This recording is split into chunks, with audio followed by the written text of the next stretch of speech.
O ex-ministro da Cultura, Marcelo Calero, disse à Polícia Federal que foi pressionado pelo presidente para liberar a construção de um edifício de luxo em Salvador.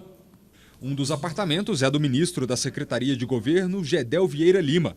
Calero afirmou que foi chamado ao Palácio do Planalto pelo presidente Temer, de quem ouviu que a decisão do IPHAN de embargar a obra havia criado dificuldades operacionais em seu gabinete, já que o ministro Gedel encontrava-se bastante irritado. Segundo o ex-ministro, o presidente disse que a política tinha dessas coisas, esse tipo de pressão.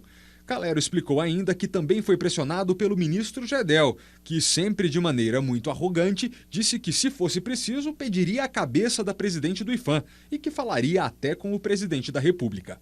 Marcelo Calero afirmou em depoimento que a pressão de membros do governo continuou e que o presidente Temer teria mandado um recado, por meio de um assessor da Casa Civil, de que Calero deveria resolver a situação.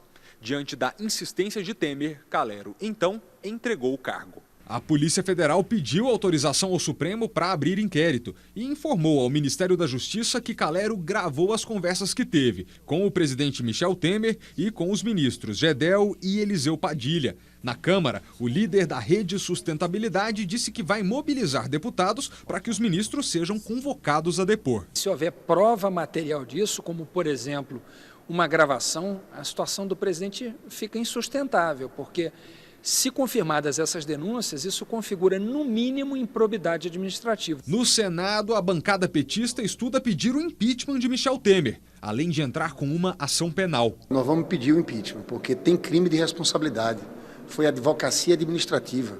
Ele diminuiu a presidência da República, a instituição presidência da República.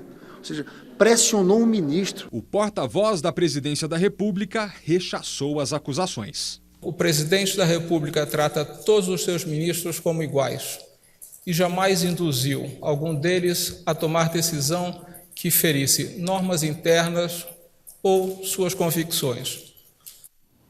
Prisco, mais uma crise para o governo Temer. Boa tarde. Boa tarde, Fernando. Antes de mais nada, essa turma do PT não tem moral nenhuma para querer cantar de galo e dar lição de moral.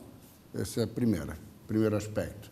Segundo aspecto, aquilo que já estava insustentável se concretizou. A demissão de Gedel Vieira Lima, cuja carta foi enviada agora pela manhã ao presidente da República, que foi omisso. Deveria ter demitido o ministro na segunda-feira, no início da semana, antes que essa situação bizarra e imoral ganhasse corpo de uma crise política. Ora, o país vive uma situação econômica terrível, com recessão. A equipe econômica faz um grande trabalho para tentar conter o buraco que foi herdado pelo atual governo e foi herdado em função de um impeachment, de um comportamento imoral da outra gestão, da qual Michel Temer fazia parte como vice, e assumiu nessa condição. E aí, como é que é o negócio?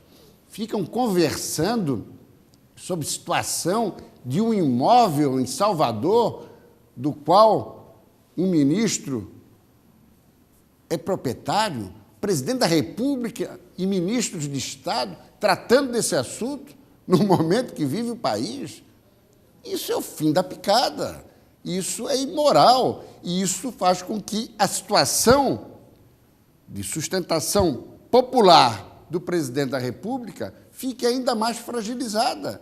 Ele fica numa situação delicadíssima. Agora, a Polícia Federal, o que está fazendo? A Polícia Federal está investigando a situação, não apenas de Gedel, que já caiu, mas de um outro ministro, Eliseu Padilha, que também intercedeu em favor, com tráfico de influência, o próprio presidente da República, que agora talvez seja investigado também por essa situação.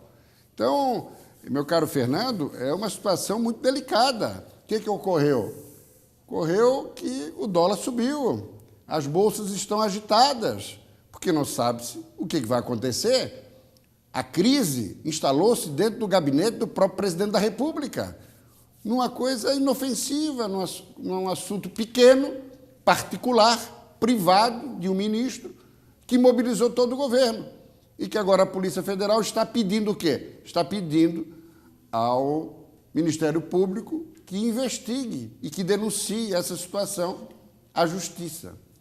Uma situação muito delicada que deixa o país sobressaltado. E o outro tema que nós iríamos abordar, que não será mais abordado... 20 segundos para te falar do projeto que foi... Porque a Fernanda está com a tabela 20 segundinhos. Foi adiado, terminar. O projeto de anticorrupção foi adiado, então? Foi adiado para a semana que vem. É um assunto que os deputados foram muito pressionados pelo Ministério Público, pela Justiça e pela opinião pública. Em função disso, puxaram o freio da arrumação ontem e o assunto ficou para terça-feira, mas a conversa não é mais anistia, não. É apenas dizer o seguinte: a partir de agora, Caixa 2 é crime.